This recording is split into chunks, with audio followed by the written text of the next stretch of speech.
Welcome friends to a channel. आज इस video में हम लोग डिस्कस करने वाले हैं पी ब्लॉक एलिमेंट्स के बारे में।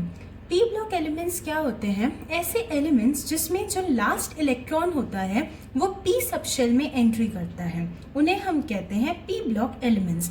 अब मैं आपको बता दूं कि जो आपका पी सबशेल होता है उसमें आप मैक्सिमम 6 इलेक्ट्रॉन भर सकते हो। उसमें px, py, pz ऐसे 3 ऑर्बिटल होते हैं, तो आप उसमें मैक्सिमम 6 इलेक्ट्रॉन भर सकते हो। तो जो आपका p ब्लॉक है देयरफॉर उसमें 6 ग्रुप्स होते हैं। क्यों होते हैं मैं फिर से बताती हूँ। आप मैक्सिमम p सबशेल में 6 इलेक्ट्रॉन भर सकते हो, इसलिए आपके 6 ग्रुप्स होते हैं p ब्लॉक में। अगर मैं उनकी इलेक्ट्रॉनिक कॉन्फ़िगरेशन की बात करूं, आपको कुछ नहीं करना है, बस p ब्लॉक में एक एक इलेक्ट्रॉन बढ़ाते जाना है। जैसे अगर हम बोरॉन फैमिली की बात करें तो बोरॉन फैमिली में क्या होगा? इलेक्ट्रॉनिक कॉन्फ़िगरेशन NS2, S में हमने बढ़े, P में हमने 1 भरा, राइट। फिर अगर मैं इसकी बात करूं तो ये होगा NS2 NP2, P के इलेक्ट्रॉन बस बढ़ाते जाना है। ये होगा NS2 NP3, ऑक्सीजन फैमिली हो जाएगा NS2 NP4, जो हैलोजन फैमिली हो जाएगा वो हो जाएगा NS2 NP5, और जो लास्ट में नोबल गैस फैमिली हो जाएगा NS2 NP6। तो इस तरह हम सभी के इलेक्ट्रॉनिक कॉन्फ़िगरेशंस लिख सकते हैं। अब इस पूरे पी ब्लॉक में हम इसे 6 लेक्चर्स में टोटल पढ़ने वाले हैं, जिसमें हम सबसे पहले बोरॉन फैमिली डिस्कस करेंगे, फिर कार्बन फैमिली, फिर नाइट्रोजन फैमिली, फिर oxygen family, then fluorine and then lastly the noble gases. अब इसमें क्वेश्चन हमारे पास आएगा कि यार ये सब में मेटल्स कौन है, मेटलॉइड्स कौन है और नॉन मेटल्स कौन है। तो मैं आपको बताती हूँ इसमें मेटलॉइड्स आप याद कैसे रखेंगे। मेटलॉइड्स के लिए हमारे पास एक ट्रिक है। पहले मैं बताती हूँ कौन कौन से एलिमेंट्स हैं। वो है boron, Si, Ge, As, Sb, Te, At। अब आप ये याद कैसे रखेंगे? तो इसकी ट्रिक है हमारे पास, वो है B फॉर बालिका, बालिका, Si for Sita, Ge for Geeta, As for Aishwarya, Sb for सब, Te for tuition, At for आते। बालिका, सीता, गीता, ऐश्वर्या, सब, ट्यूशन, आते, राइट। तो अगर हम इसे यहाँ पे मार्क करें तो वो होगा बालिका, सीता, गीता, ऐश्वर्या, सब, ट्यूशन, आते।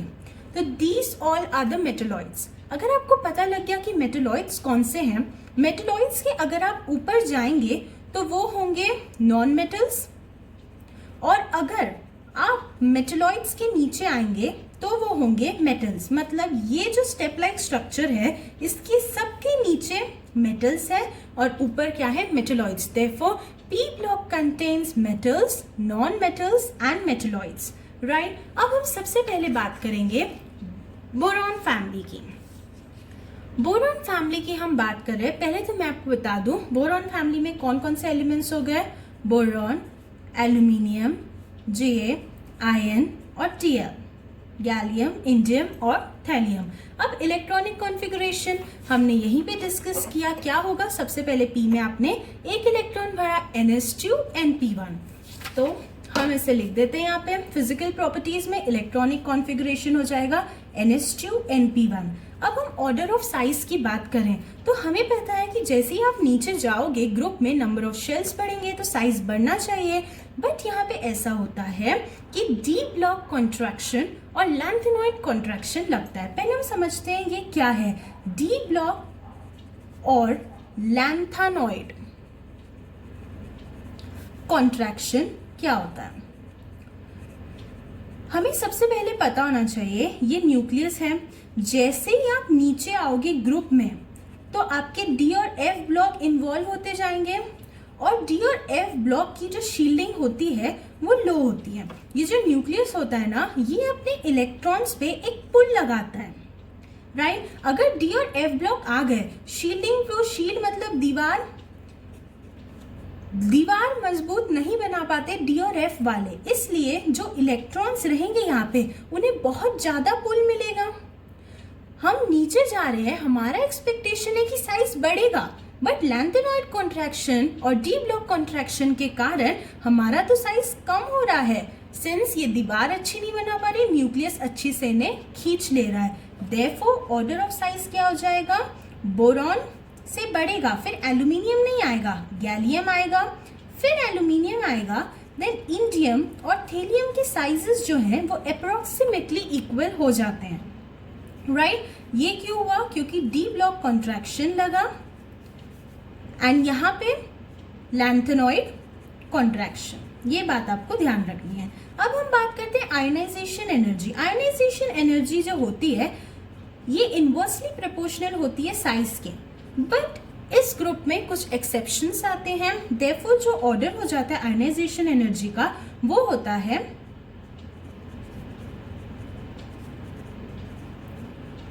बोरॉन, थैलियम, फिर गैलियम, एल्यूमिनियम और इंडियम। इसकी भी हमारे पास ट्रिक है, वो है बंद करके TL फॉर ताला, गया, एल्यूमिनियम, इंडिया। ओके, तो ऐसे आप आयोनाइजेशन एनर्जी याद रख सकते हैं। अब हम बात करते हैं ऑक्सीडेशन स्टेट की। तो ये हमारे सब एलिमेंट्स हैं बोरॉन फैमिली के। इसका इलेक्ट्रॉनिक कॉन्फ़िगरेशन होता है NH2NP1। अब ऐसा हो सकता है ना, आउटरमोस्ट शेल ही केमिकल रिएक्शंस में भाग लेता है, तो ये तीनों इलेक्ट्रॉन बाहर निकल जाएं। जब ये तीनों इलेक्ट्रॉन बाहर निकल जाएंगे तो बोरॉन इन सब की +3 होनी चाहिए, बट TL की ऑक्सीडेशन स्टेट +1 होती है। तो आप बोलेंगे ऐसा क्यों?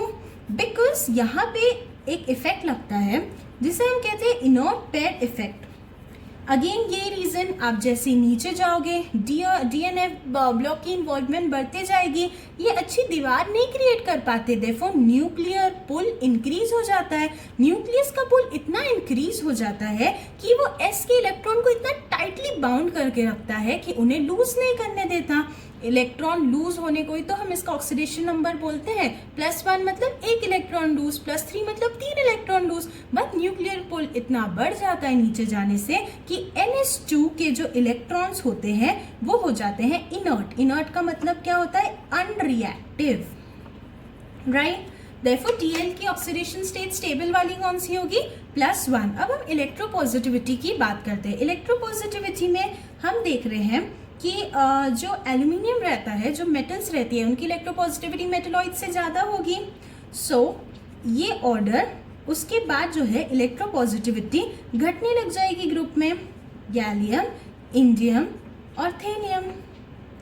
अब इसमें भी ये रीज़न आ जाता है कि ये घट क्यों रही है ग्रुप में, क्योंकि थेलियम जो है वो ज़्यादा माने +1 ही ऑक्सीडेशन स्टेट शो कर सकता है, ज़्यादा पॉजिटिव ऑक्सीडेशन स्टेट नहीं शो कर सकता इनर्ट पेयर इफेक्ट के कारण। देयरफॉर इलेक्ट्रोपॉजिटिविटी नीचे जाने से घट जाती है। बट यहाँ पे कौन सा रीजन लगा है? ये मेटलॉइड है, ये मेटल है, देयरफॉर एल्यूमिनियम की बोरॉन से ज़्यादा हो गए। अब हम मेल्टिंग पॉइंट की बात करते हैं। मेल्टिंग पॉइंट हमें पता है कि जितने ज़्यादा एटम्स आसपास में जुड़े हुए होंगे, मेल्टिंग पॉइंट इतना ज़्यादा होगा। तो हमारे अकॉर्डिंग मेटल्स का मेल्टिंग पॉइंट ज़्यादा होना चाहिए मेटलॉइड से, क्योंकि मेटल सबसे स्ट्रॉन्गेस्ट होते हैं। बट ऐसा देखा गया है कि पूरे ग्रुप में, आई एम सेइंग पूरे ग्रुप में बोरॉन जो कि मेटलॉइड है उसका मेल्टिंग पॉइंट हाईएस्ट होता है।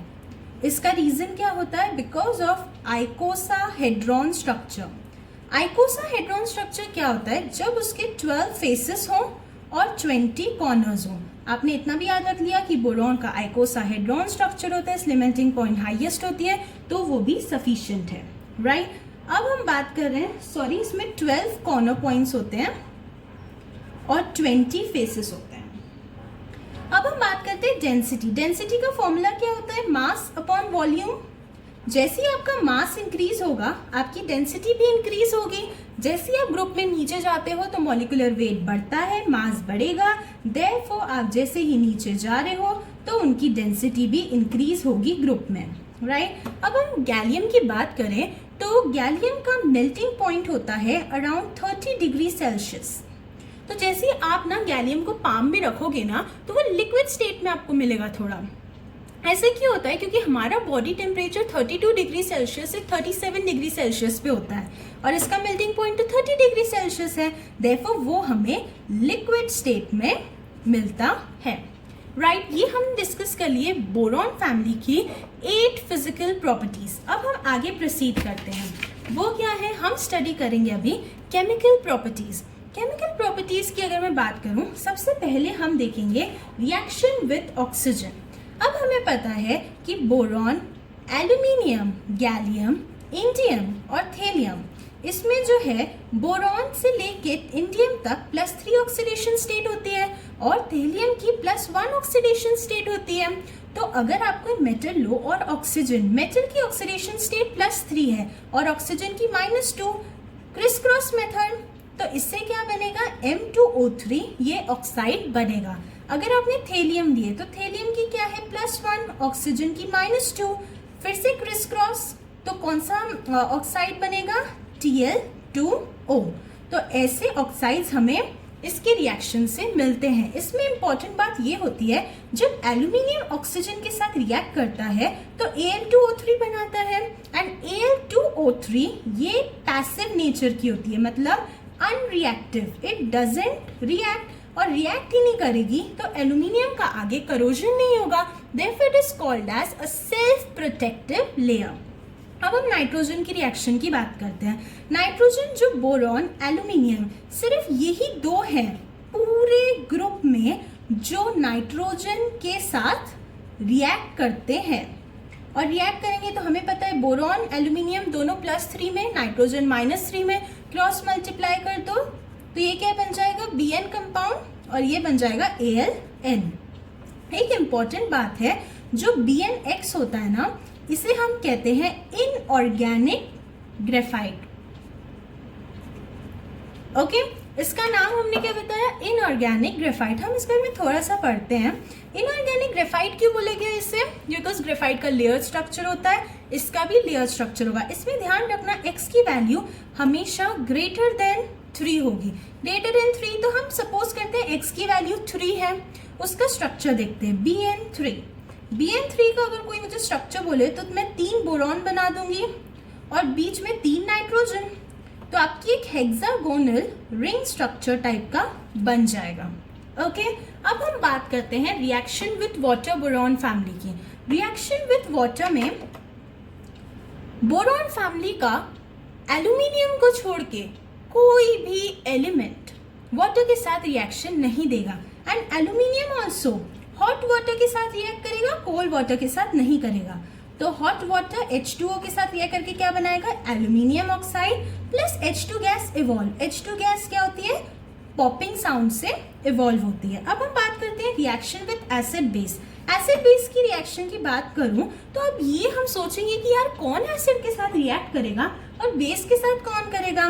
तो ये देखिए, ये सब हमारे हो गए एलिमेंट्स बोरॉन फैमिली के। हमें पता है कि एल्यूमिनियम एम्फोटेरिक नेचर का होता है, हमने 10th में भी पढ़ा है।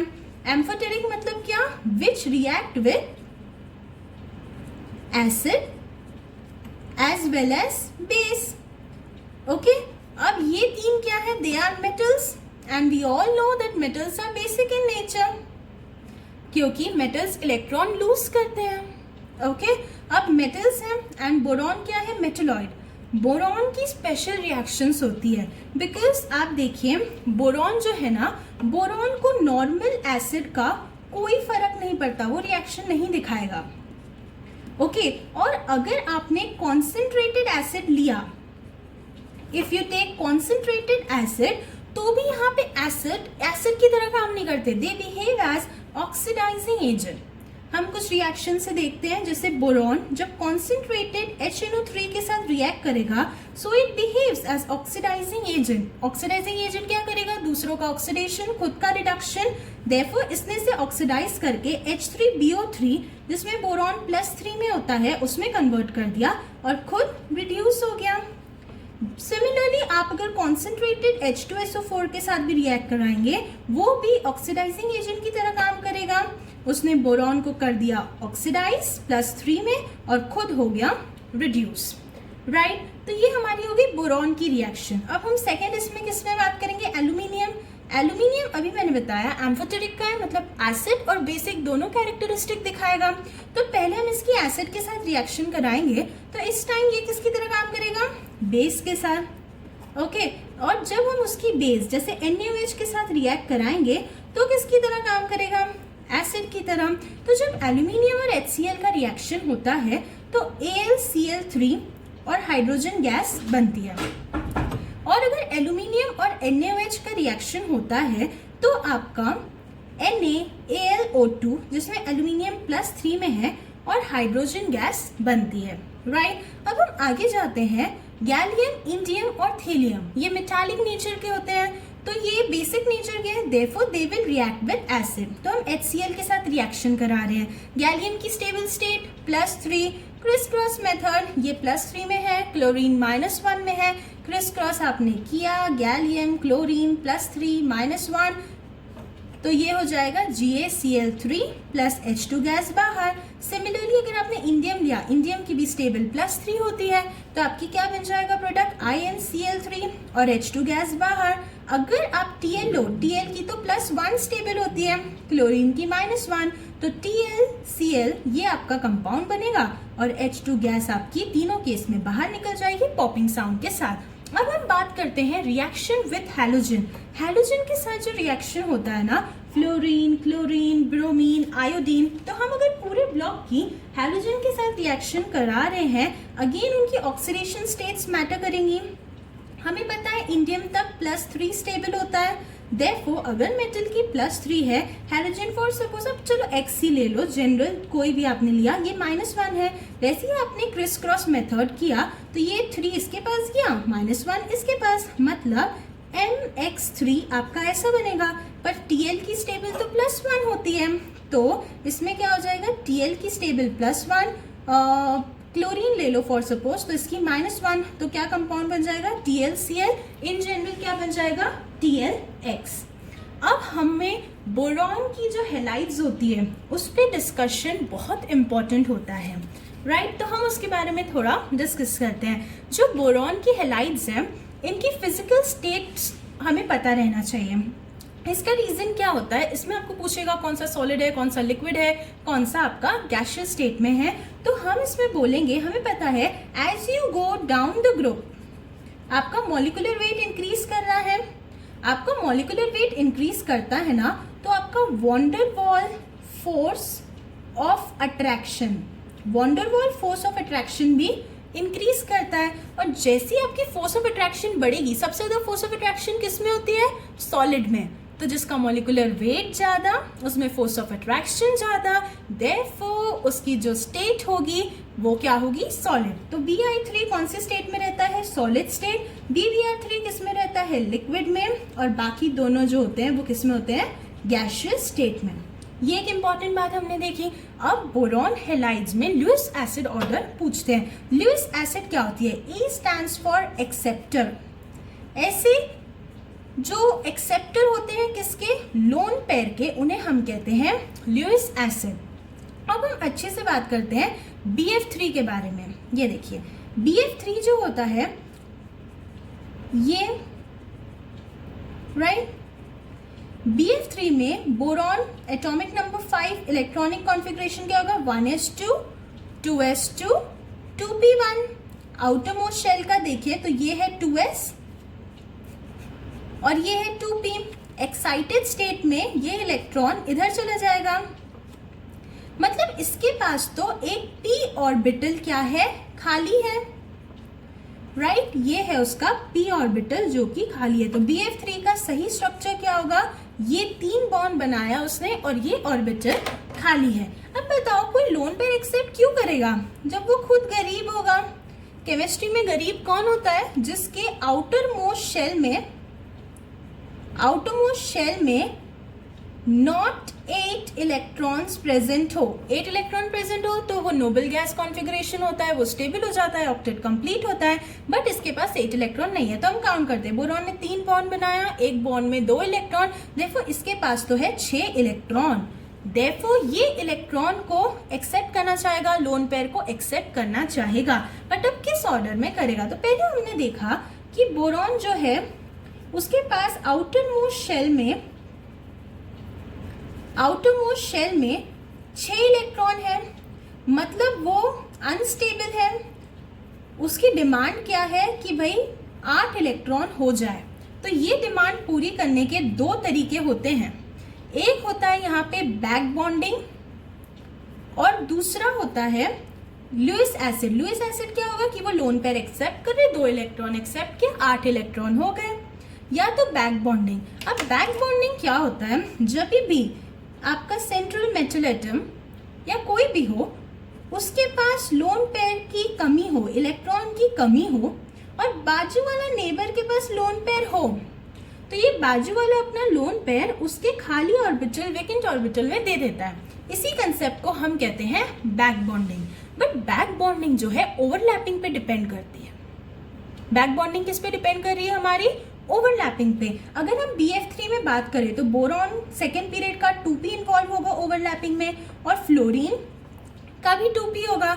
अगर मैं बात करूं BCl3 में तो Cl थर्ड पीरियड का है तो इसका 3p होगा, इसका 2p। अगर मैं BBr3 की बात करूं इसका 2p होगा और इसका 4p ओवरलैपिंग। मतलब यहाँ पे ओवरलैपिंग सबसे अच्छी है। मतलब बैक बॉन्डिंग की स्टेबिलिटी किसको प्रोवाइड है, BF3। फिर हम आगे जाते जाएंगे, ओवरलैपिंग वीक होते जाएगी, ओवरलैपिंग वीक होते जाएगी तो आपकी जो बैक बॉन्डिंग है वो अच्छे से नहीं लग पाएगी। तो हमें अगर कोई पूछे इसमें इंपॉर्टेंट क्वेश्चन क्या आता है, बैक बॉन्डिंग का ऑर्डर कोई मुझे बताओ, तो बैक बॉन्डिंग का ऑर्डर क्या होगा आपका, बैक बॉन्डिंग का ऑर्डर होता है BF3 सबसे अच्छा, फिर BCl3, फिर BBr3 एंड देन उसके बाद BI3। और अगर उसी समय कोई मुझसे पूछे कि भाई लुईस एसिड का ऑर्डर कौन सा है, भाई ये तो बैक बॉन्डिंग में खुश है तो ये लुईस एसिड मेथड क्यों अप्लाई करेगा स्टेबल होने के लिए, देयरफॉर लुईस एसिड का ऑर्डर इसका रिवर्स हो जाता है। तो ये हमने पढ़ लिया बोरॉन के हैलाइड्स अपने आप को स्टेबल कैसे करते हैं।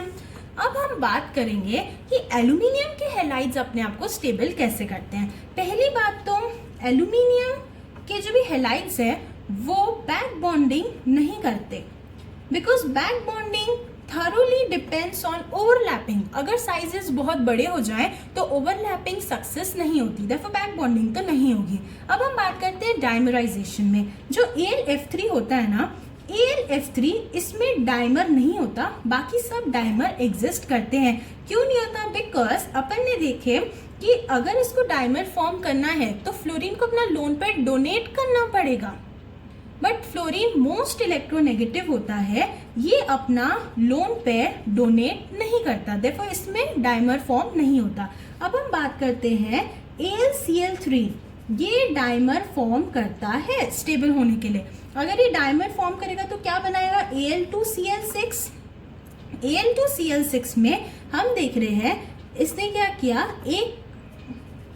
ये एक मॉलिक्यूल है, ओके, इसके पास वेकेंट ऑर्बिटल पड़ा है, ये दूसरा आया AlCl3, ओके, ये Cl है और इसके पास वेकेंट है, ये Cl के पास लोन पेयर है, इसके पास लोन पेयर है, तो ये Cl ने अपना लोन पेयर इसके वेकेंट ऑर्बिटल को दे दिया, तो ये तो खुश हो गया, बोला कि हाँ अब मेरे पास 8 इलेक्ट्रॉन आ गए, और इसने अपना लोन पेयर इसको दे दिया, तो ये भी खुश हो गया, मेरे पास भी 8 इलेक्ट्रॉन आ गए। देयरफॉर इसने क्या किया, ऐसी जो बॉन्डिंग होती है इसे हम कहते हैं बनाना, ये को बनाना शेप का कुछ तो भी हुआ, इसे हम कहते हैं बनाना बॉन्ड। और यहाँ पे आप देखो हर बॉन्ड में 2 इलेक्ट्रॉन, ये क्लोरीन ने इसे दिया 2 इलेक्ट्रॉन और यहाँ पे 2, मतलब टोटल क्या हो गया आपके पास 4 इलेक्ट्रॉन।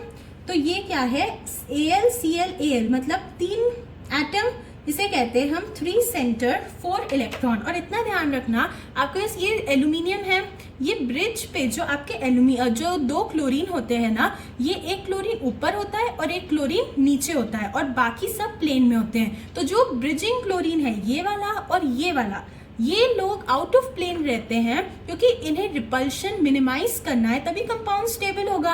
और इसके लिए जो ये वाली बॉन्ड लेंथ होती है ब्रिजिंग वाली, वो ज्यादा होती है एज कंपेयर टू जो प्लेन में है, राइट। तो ये क्वेश्चन बहुत बार आता है कि कितने क्लोरीन आउट ऑफ प्लेन है और क्यों है, हमें ये ध्यान रखना है। अब हम आगे जाते हैं, hydrolysis of halides of boron family, ये इसकी लास्ट रिएक्शन है।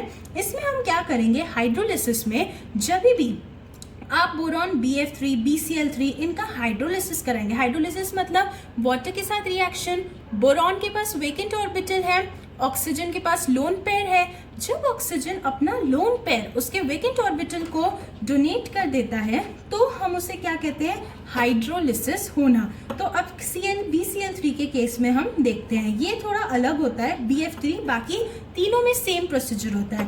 अब BCl3 में वाटर मॉलिक्यूल ने अटैक किया, ये वाटर ने इसके वेकेंट ऑर्बिटल में जब अटैक किया तो ये ऑक्सीजन ने अपना लोन पेयर इसे दे दिया, तो इस पे आ गया माइनस साइन, इस पे आ गया प्लस साइन, तो ये H प्लस और Cl माइनस ये दोनों बाहर निकल जाते हैं। सिंस ऑक्सीजन मोस्ट इलेक्ट्रोनेगेटिव है उस पे पॉजिटिव स्टेबल नहीं होता। अब यहाँ पे यही प्रोसेस आगे कंटिन्यू होते जाएगा, फिर वेकेंट ऑर्बिटल है, वाटर आएगा, अपना लोन पेयर अटैक करेगा, ऐसे करके सभी Cl बाहर चले जाएंगे। तो हमने क्या देखा, क्या बना आपका BOH होल थ्राइस, तो आपने इसका हाइड्रोलिसिस कराया तो बन जाएगा BOH whole thrice plus HCl बाहर निकला, जैसे हमने इसमें देखा।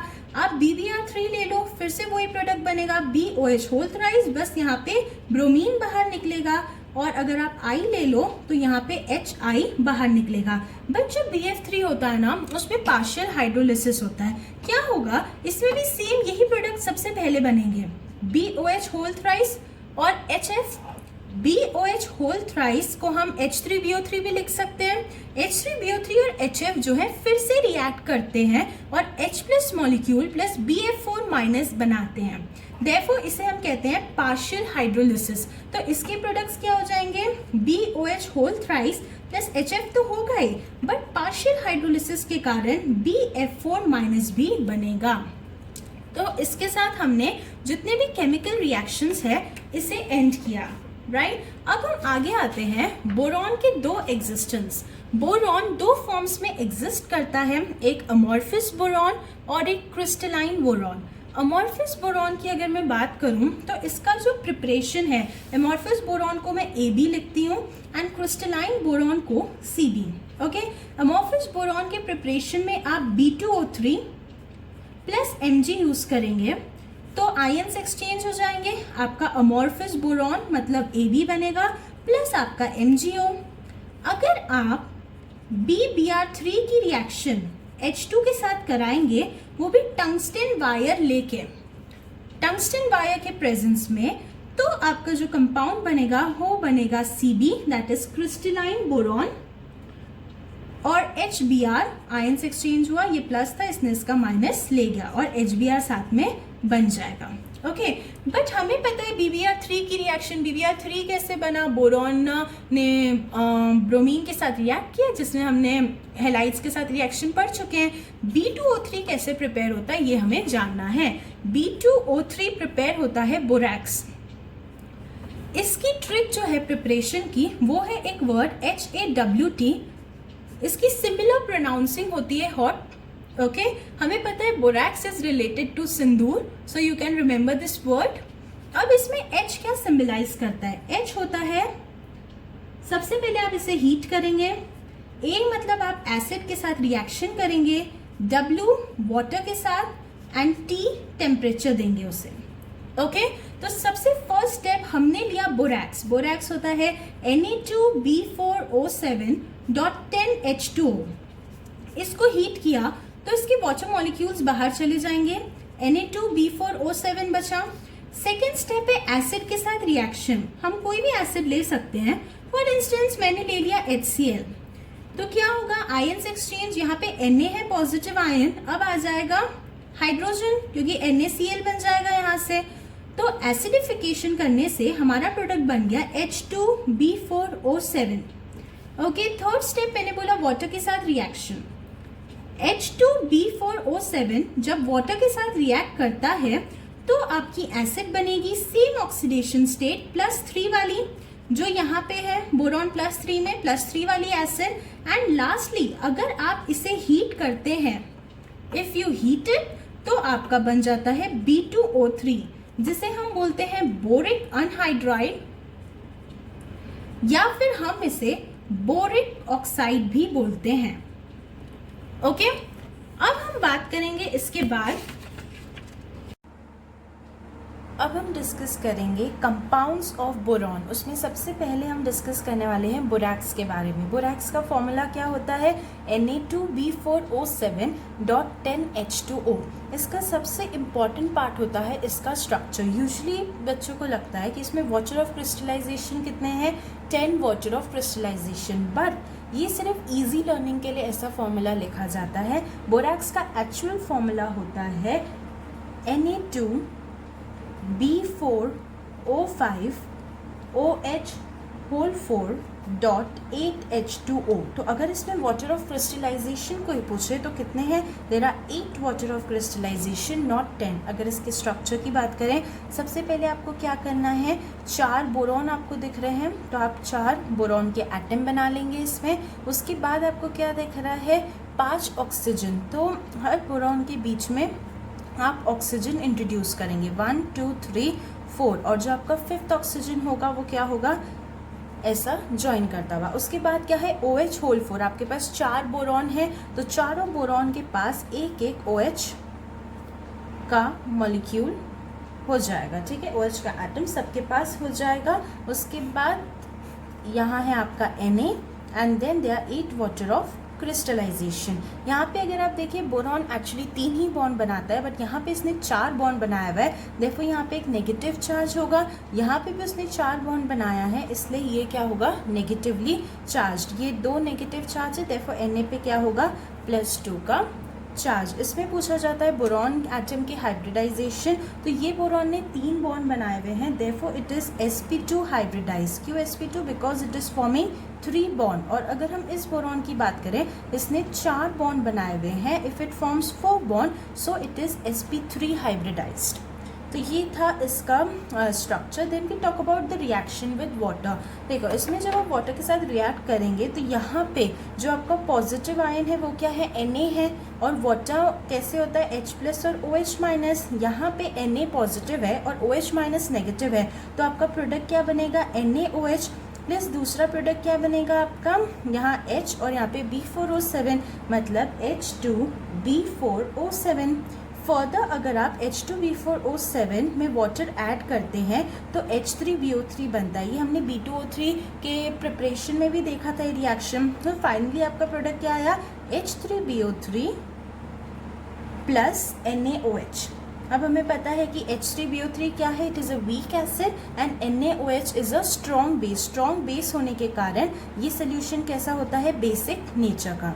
इसमें सबसे इम्पॉर्टेंट होता है borax bead test. Borax bead test में आप क्या करेंगे? ये जो बोरैक्स का मॉलिक्यूल है इसको सबसे पहले हम हीट करेंगे, तो इसमें जितने भी वाटर है वो बाहर निकल जाएंगे।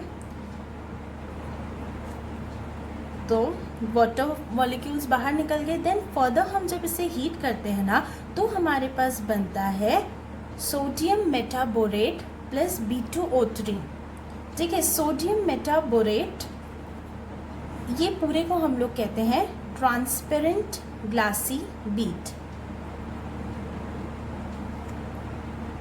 B।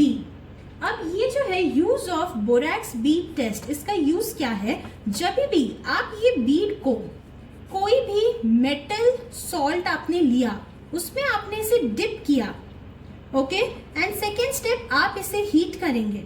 जैसे ही आपने इसे हीट किया तो आपको फ्लेम में अलग अलग कलर नजर आएंगे। हमने क्या किया? मेटल सॉल्ट का एक सोल्यूशन लिया, उसमें हमारे बीट को डिप किया, उसे हीट किया, तो जो छोटी वाली फ्लेम दिखती है ना हमें, उसे हम कहते हैं रिड्यूसिंग फ्लेम, और बड़ी वाली फ्लेम होती है ऑक्सीडाइजिंग फ्लेम। तो इसमें हमें अलग अलग कलर दिखता है, तो हमें पता लग सकता है कि कौन सी मेटल का सॉल्ट है। जैसे मैंने यहाँ पे लिख के रखा है, अगर आपका कॉपर रहेगा, कुछ स्पेसिफाई नहीं किया, तो ऑक्सीडाइजिंग फ्लेम का कलर लिखेंगे, ठीक है? अगर कॉपर रहा तो ब्लू, रिड्यूसिंग फ्लेम में रेड ब्राउन, निकल ब्राउन, और रिड्यूसिंग फ्लेम में green, iron yellow green, chromium green green, और कोबाल्ट ब्लू ब्लू, ऐसे ऑक्सीडाइजिंग और रिड्यूसिंग फ्लेम में रिस्पेक्टिवली कलर दिखाता है, राइट? इसमें स्ट्रक्चर याद रखना बहुत इंपॉर्टेंट होता है।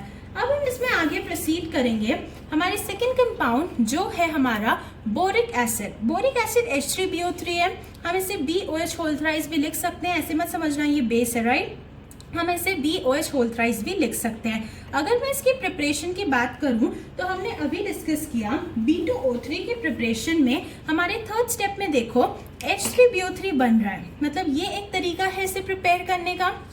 अब हम बात करते हैं बोरिक एसिड का प्रिपरेशन हाइड्रोलिसिस ऑफ बोरैक्स से भी होता है। अभी हमने ये भी रिएक्शन देखा, जब Na2B4O7 वाटर के साथ रिएक्ट करेगा तो आपके जो प्रोडक्ट बनेगा वो क्या होगा, H3BO3 प्लस NaOH। बट ये सोल्यूशन तो हमारा क्या था, बेसिक, बट हमें चाहिए न्यूट्रल सोल्यूशन। अगर आपको न्यूट्रल सोल्यूशन चाहिए तो आप थोड़ी सी एसिड ऐड कर दो, बेस में एसिड जब ऐड होगा एसिड बेस मिलके न्यूट्रल बना देंगे। तो H3BO3 प्लस अब जो होगा वो क्या यहाँ पे बनेगा, NaCl, NaOH नहीं बचा, NaOH HCl दोनों ने आपस में मिलके सोल्यूशन को न्यूट्रल बना दिया। और एक तरीका होता है बोरिक एसिड के प्रिपरेशन के लिए, आप जो है बोरॉन हेलाइड्स मैंने BCl3, BBr3 इन सब का हाइड्रोलिसिस मतलब H2O के साथ रिएक्शन करा लो तो आपके आयंस एक्सचेंज होंगे। इसमें क्या है, H प्लस OH माइनस, तो BOH whole thrice boric acid plus आपका क्या बन जाएगा यहाँ पे HCl। सिमिलरली अगर आप बोरॉन हाइड्राइड B2H6 की हाइड्रोलिसिस कराएंगे तो भी आपका क्या बन जाता है, BOH होल थ्राइस, या फिर हम इसे लिख सकते हैं H3BO3। ओके, अब हम इसकी स्ट्रक्चर की बात करते हैं। तो इसमें हाइड्रोजन बॉन्डिंग एग्जिस्ट करता है। जैसे मैं एक मॉलिक्यूल बनाती हूँ इसका, ये देखिए ये OH BOH होल थ्राइस, मतलब हम 3 OH बनाएंगे एक बोरॉन के साथ, तो ये दूसरा बोरॉन का मॉलिक्यूल यहां से आ रहा है। ओके, तो हाइड्रोजन बॉन्डिंग किसमें होती है, इलेक्ट्रोनेगेटिव एलिमेंट, फिर हाइड्रोजन, फिर इलेक्ट्रोनेगेटिव, तो OH और O हाइड्रोजन बॉन्डिंग, फिर यहाँ पे OH और ये इसके O के साथ OHO, तो ऐसे हाइड्रोजन बॉन्डिंग होता है और इसका प्लेनर लेयर स्ट्रक्चर हो जाता है। क्यों होता है, बिकॉज उसमें क्या हो रही है आपकी हाइड्रोजन बॉन्डिंग। अब हम बात करते हैं इसकी प्रॉपर्टीज की। प्रॉपर्टीज में सबसे पहले तो ये होता है एक वीक एसिड, ये होता है ल्यूइस एसिड। सिंस अगर हम इसका स्ट्रक्चर देखें, ये है BOH whole thrice, vacant orbital है, लोन पेयर एक्सेप्ट करेगा, देयरफॉर ल्यूइस एसिड है। ओके, अब हम बात करते हैं it is a monobasic acid. Monobasic acid वो होता है जो वाटर में डालने से एक हाइड्रोजन रिलीज करे। हम इसे वाटर के साथ रिएक्ट कर रहे हैं तो वाटर का लोन पेयर इस पे अटैक करेगा, जैसे इस पे अटैक करेगा O पे आएगा पॉजिटिव, B पे आएगा नेगेटिव, कोऑर्डिनेट बॉन्ड के कारण। पर क्या होता है, ऑक्सीजन पे पॉजिटिव तो स्टेबल नहीं होता सिंस उसकी इलेक्ट्रोनेगेटिविटी बहुत हाई होती है, देयरफॉर ये H+ यहाँ से निकल जाएगा। आप अच्छी से नोट करें, ये जो H+ निकल रहा है, हमने जो वाटर ऐड किया उससे H+ निकल रहा है, ये BOH होल थ्राइस का H नहीं निकल रहा। एक H+ निकला तो जो आपका ये आपने लिखा एक H+ बाहर, बचा हुआ कंपाउंड इधर, therefore it is a monobasic acid. पर ये अरेनियस एसिड नहीं है। ये अरेनियस एसिड क्यों नहीं है, अरेनियस एसिड वो होते हैं जो वाटर में डालने से अपना H+ रिलीज करे। इसने तो वाटर का ही H+ रिलीज किया है, जो वाटर ने उस पर अटैक किया उसी ने H+ रिलीज किया है, इधर से H+ नहीं रिलीज हुआ, देयरफॉर ये अरेनियस एसिड नहीं है। ओके, अब हम बात करते हैं H3BO3 की हीटिंग की। जब आप बोरिक एसिड को हीट करते हैं तो आपका बनता है HBO2 प्लस H2O। आप उसे और हीट करेंगे तो बनेगा H2B4O7। लास्ट में जब आप बहुत ज्यादा एक्सट्रीम लेवल पे हीट करेंगे तो बनता है B2O3, राइट। अब हम लास्ट कंपाउंड की बात करेंगे बोरॉन फैमिली के, वो है बोरेन, जो हमारे कोर्स में है। B2H6 होता है डाइबोरेन, सिंस BH3 होता है बोरेन जो कि अनस्टेबल होता है 6 इलेक्ट्रॉन, तो वो डाइमर फॉर्म करता है B2H6। हम उसकी स्टडी करने वाले हैं। लेबोरेटरी मेथड में हम इसे रिड्यूसिंग एजेंट की हेल्प से बनाते हैं। तो अगर हम इसे रिड्यूसिंग एजेंट की हेल्प से देखें तो पहला इसका रिएक्शन क्या होगा, BF3 LiAlH4, जो कि बहुत अच्छा रिड्यूसिंग एजेंट होता है, बस आयंस एक्सचेंज। इसमें नेगेटिव F है तो LiF प्लस AlF3, ओके, और हमारा जो प्रोडक्ट है B2H6 वो बन जाएगा। हम NaBH4 के साथ रिएक्शन देखें I2 की, तो आपके प्रोडक्ट्स क्या बन जाएंगे, B2H6 जो हमें चाहिए था, प्लस H2 गैस इवॉल्व होती है, फिर यहाँ का प्लस यहाँ का माइनस, प्लस NaI यहाँ पे फॉर्म होता है। अब हम इंडस्ट्रियली देखें तो मेटल हाइड्राइड्स जो होते हैं, जो भी मेटल हाइड्राइड्स होते हैं वो बहुत अच्छे रिड्यूसिंग एजेंट्स होते हैं। तो इसकी जब हम रिएक्शन करेंगे तो बनेगा B2H6 प्लस फिर से आयंस एक्सचेंज हुए तो क्या बन जाएगा, NaF। प्रॉपर्टी की अगर मैं बात करूं तो B2H6 ना एक टॉक्सिक गैस होती है। B2H6 is a toxic gas और B2H6 का जब आप ऑक्सीजन से रिएक्शन कराओगे तो बनेगा B2O3 प्लस H2O। आप इसे कनेक्ट कर सकते हो जब आप कोई भी CH4 मतलब कार्बन के साथ हाइड्रोजन, यहाँ पे क्या है बोरॉन के साथ हाइड्रोजन, इसकी आप O2 के साथ रिएक्शन करेंगे तो CO2 और H2O बनता है, मतलब कार्बन के साथ आ गया ऑक्सीजन, वैसे ही यहाँ पे बोरॉन के साथ आ जाएगा ऑक्सीजन। ये it catches fire when exposed to air, इसका कंबशन O2 के साथ ये रिएक्शन से होता है। अब हम स्ट्रक्चर की बात करें तो BH3 जो है अगेन ये 6 इलेक्ट्रॉन है, अनस्टेबल होगा जैसे हम इतनी देर से डिस्कस कर रहे हैं। अब दो ऑप्शन, बैक बॉन्डिंग या डाइमर। बैक बॉन्डिंग तो कर ही नहीं सकता यार, बैक बॉन्डिंग के लिए ये जो H है इसके पास यहाँ पे अगर लोन पेयर होता तो ही तो इसे डोनेट करता, but hydrogen has no lone pair, तो बैक बॉन्डिंग की तो सवाल ही नहीं उठती।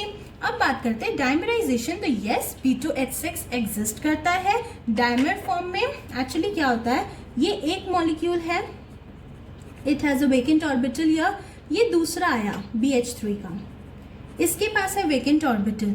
अब क्या हुआ, इसके पास तो लोन पेयर नहीं है, तो क्लोरीन जैसे Al2Cl6 में ये डोनेट नहीं कर सकता, बट ना ये जो 2 इलेक्ट्रॉन है इस बॉन्ड के 2 इलेक्ट्रॉन जो है वो कुछ टाइम इधर रहते हैं, कुछ टाइम इधर रहते हैं, फ्रैक्शन ऑफ टाइम में ये चेंज होता है। ओके, तो ये इस प्रकार एग्जिस्ट करता है, इसे हम कहते हैं बनाना bonding.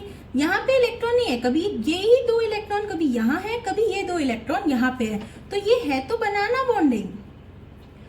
It is 3 centre BHB, मतलब 3 लोग 3 सेंटर, पर इलेक्ट्रॉन्स कितने हैं वो बॉन्ड में, 2 इलेक्ट्रॉन, 3 सेंटर 2 इलेक्ट्रॉन। वही लॉजिक से जो ब्रिजिंग वाले 2 H हैं, ये वाला और ये वाला, ये आउट ऑफ प्लेन होंगे रिपल्शन मिनिमाइज करने के लिए, और इसकी बॉन्ड लेंथ कंपैरेटिवली ज्यादा होगी ये BH की बॉन्ड लेंथ से।